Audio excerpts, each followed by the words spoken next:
Right now, though, Red Sox insider Rob Bradford, who is brought to you by McFarland Energy, the home oil and HVAC company that Greater Boston, the North Shore, and all of Cape Cod depend on. See McFarlandEnergy.com for more.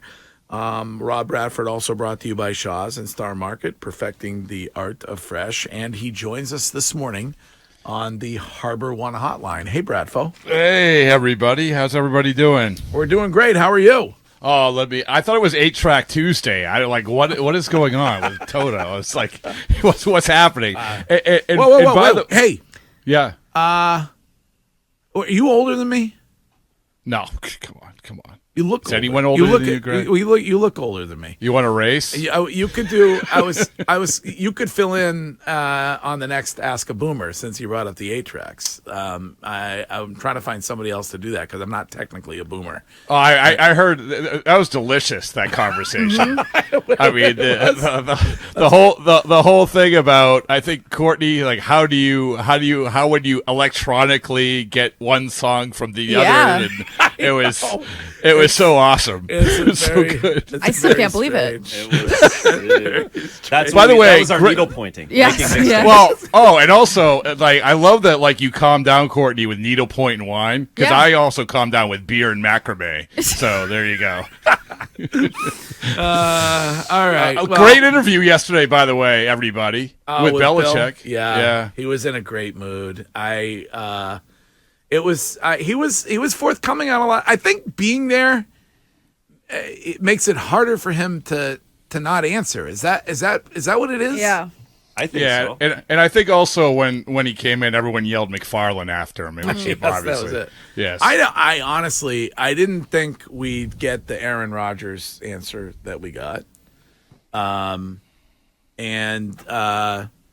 The Tom Brady answer I thought was very interesting. I think Tom Brady does deserve more than one night.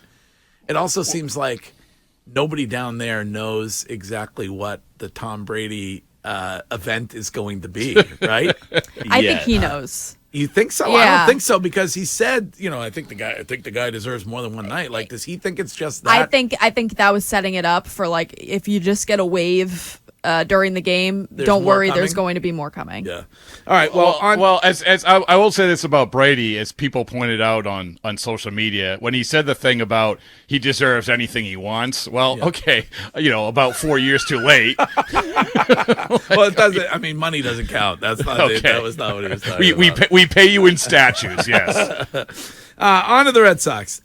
You can provide maybe some insight into something we discussed yesterday for a little bit, and that is the choice of post-game attire of Alex Cora. He's wearing the underdog shirt.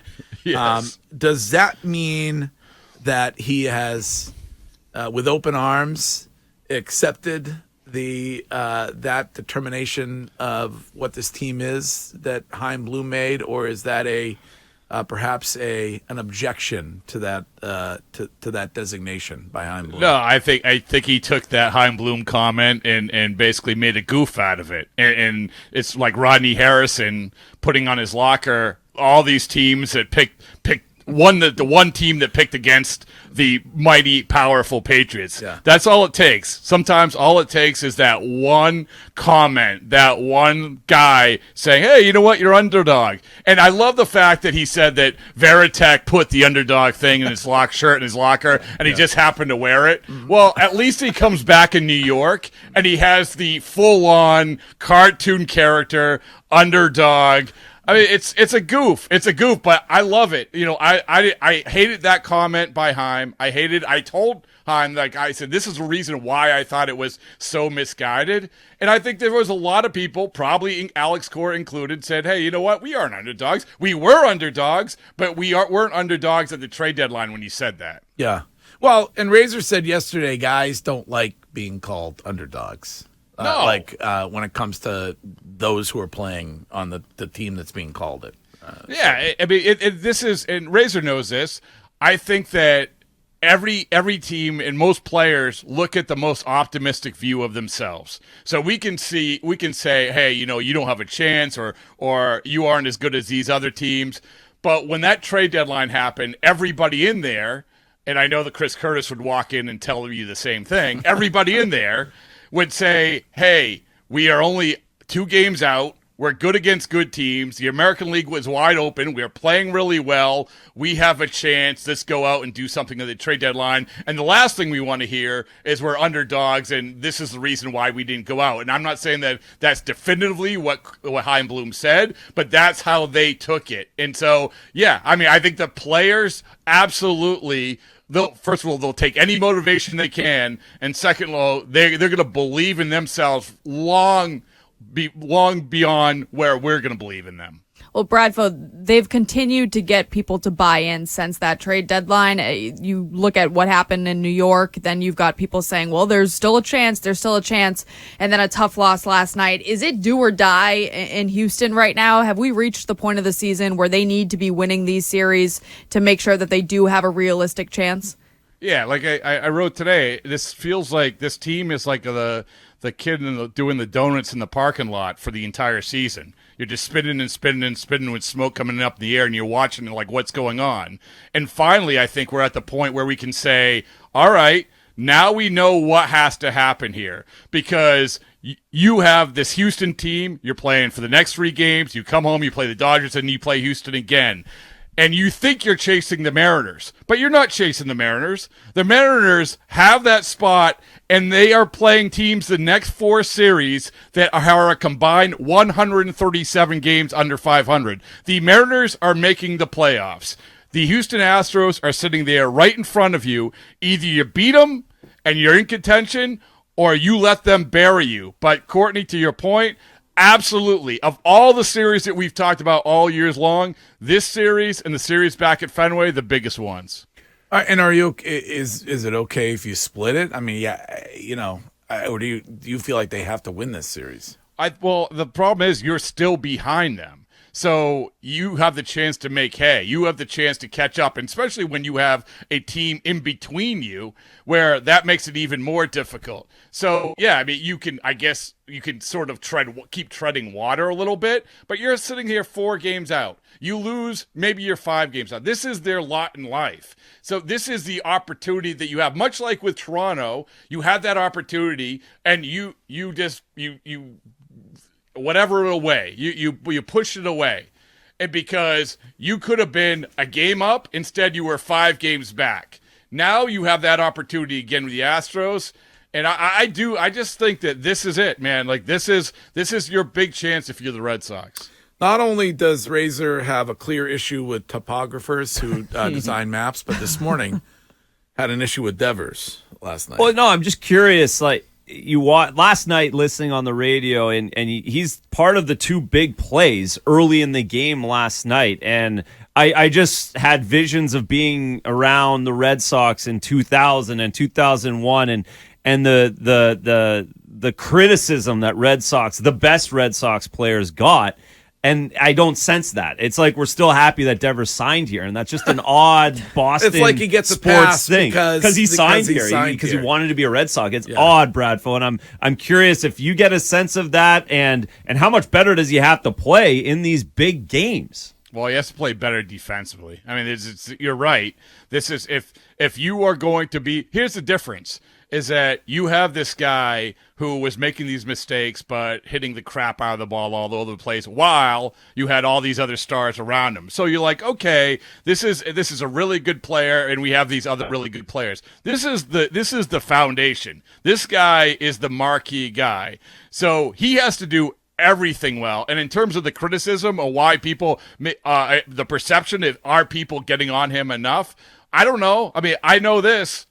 He has to absolutely be better. This is one of the reasons they are where they are in the standings right now. Because of his defense, because of their defense. Overall, they're a bad defensive team. Last night was another microcosm of this. So if Rafael Devers wants to be considered amongst the top 10 players in the game, yes, he can hit home runs all the livelong day. He can have a high OPS, all of it. But he has to be part of the solution. He has to be better defensively because they're a bad team defensively, and the only way they're going to get better is by that guy who isn't going anywhere getting better at third base. Bradfo, the bullpen was absolutely dominant throughout the month of July, And since the start of August, they have completely fallen apart. They are statistically at the bottom of the league in almost every category when it comes to the pitching right now. Is this just water finding its level, or are they just gassed? No, I think that it's a case-by-case basis. So Kenley and Chris Martin, they've been really good. But the minute I think it was in Washington, Alex Cora said, this is the best regular season bullpen I've ever had. That night, Garrett Whitlock blew up. The next day, Josh Winkowski blew up.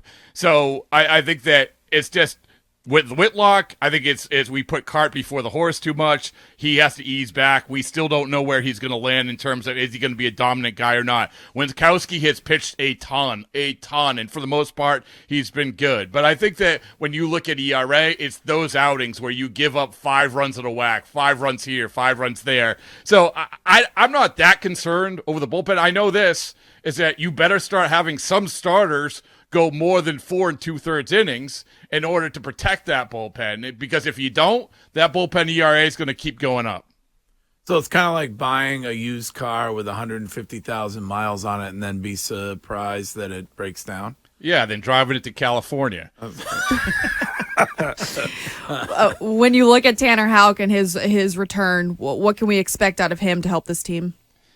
I think it's the same old thing. I just said, you have to go past 4 2/3, but I don't think you're going to do that with Tanner Houck right now. Maybe you will, but I would be really, really surprised. And that's the problem, is that we thought it's the problem across the board, right? We say you have all these guys coming back. You have Trevor Story and Chris Sale and Garrett Whitlock and Tanner Houck and all these guys coming back. Well, what we've have to come to the reality is that they have to be eased back. You're being dropped back in the middle of the do or die situation, and Trevor Story is not doing well offensively.